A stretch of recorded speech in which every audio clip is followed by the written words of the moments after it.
Salutations everyone and welcome to What Mattered, the show where I tell you what mattered in the news this week. During those last 4 seconds, Star Wars The Force Awakens just made another $40 million. That sucker is making bank.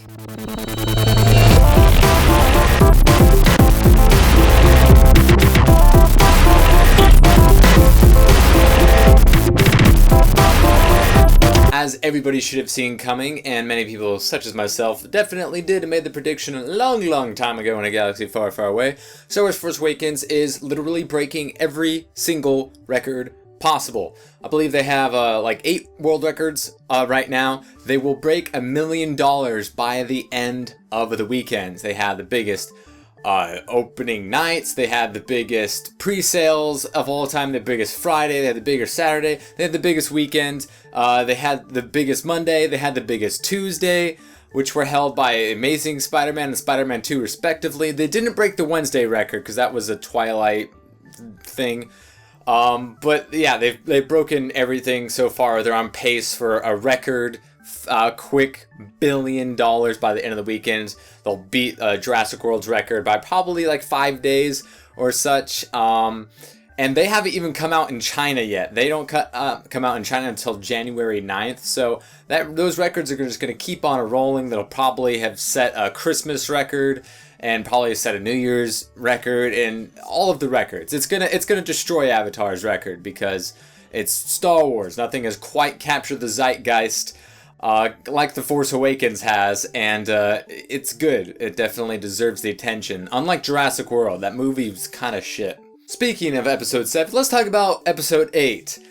J.J. Abrams has read the script and said something that he never says. He wishes he was directing it. It's that good. He wishes he was directing it. Daisy Ridley said it was amazing, and we have to wait 2 years to see it. And it's just burning us up inside. I can't wait for episode 8. It could be even better than episode 7. But yeah, JJ loves the script, and originally he was approached to make more than just The Force Awakens, but you could understand with the pressure of that IP and now being a part of Disney and the history of that franchise, you can understand why he would have only wanted to direct one without all kinds of guarantees that the franchise definitely has now.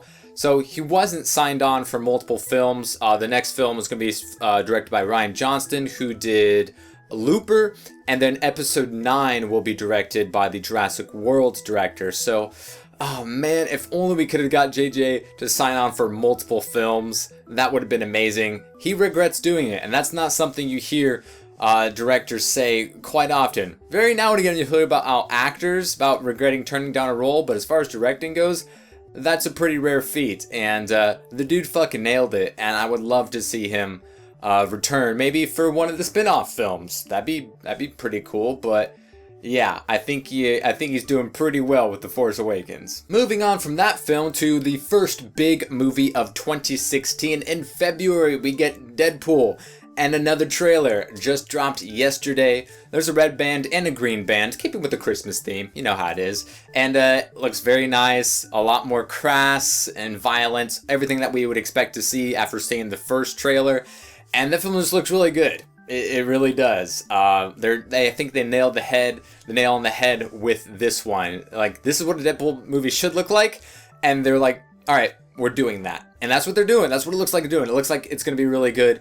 Who knows how well it's going to do in the box office because it is a rated R film. They aren't going to do so well because I think like 300 was like the biggest. No, The Hangover beat it. So those were 1 and 2. So The Hangover and 300 were like the biggest grossing rated R films of all time. And I think this one has a shot at beating it because it is a superhero movie, because Deadpool is so humongously popular right now.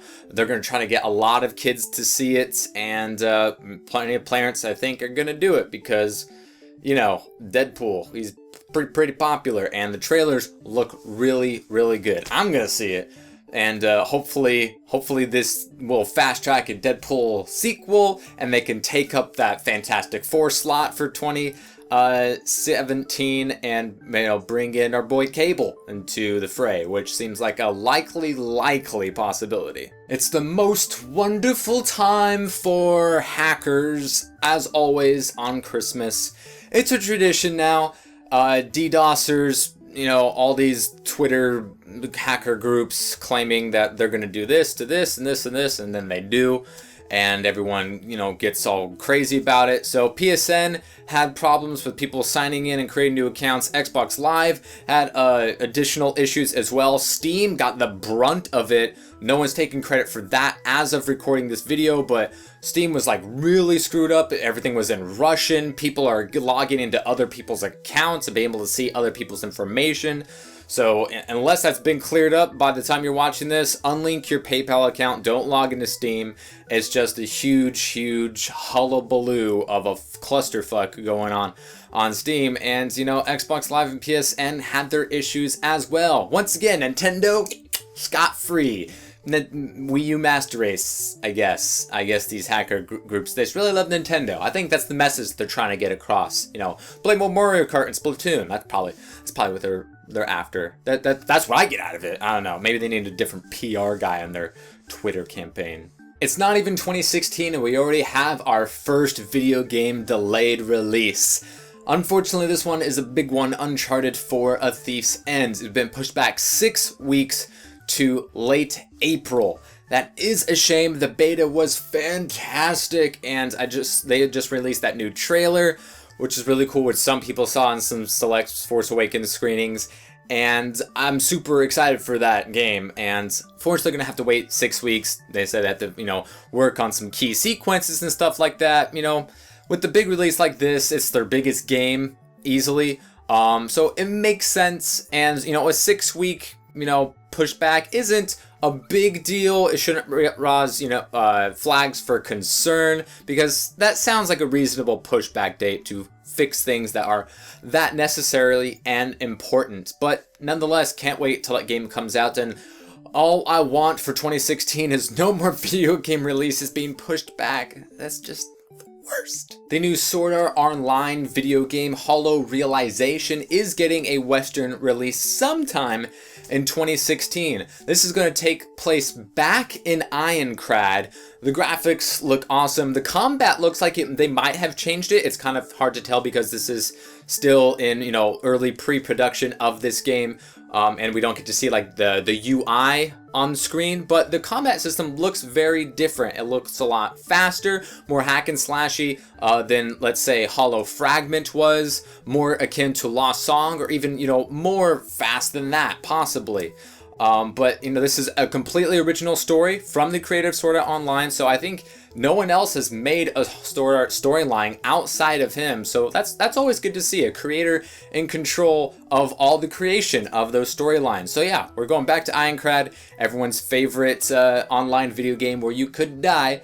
And it looks really cool. There's a new chick. There's this mystery with evolving this world, and it looks like it could be pretty good. And definitely might be a step up, especially while maybe not as canonically similar in the combat style like Hollow Fragment was. It might be a better combat system as a whole, because while it was nice in Hollow Fragment that the combat system was a lot like the anime, it did leave a little bit to be desired, because sometimes you just want to just do all the things and the sword skills and attack people, and we're able to do that a lot with your teammates all at once, which looks really cool, and I'm excited. But that's me. Anywho, eating the Blowfish, that is what mattered this week. If you'd like to know what matters in the future, hit the subscribe button. One of these comes out every single Saturday.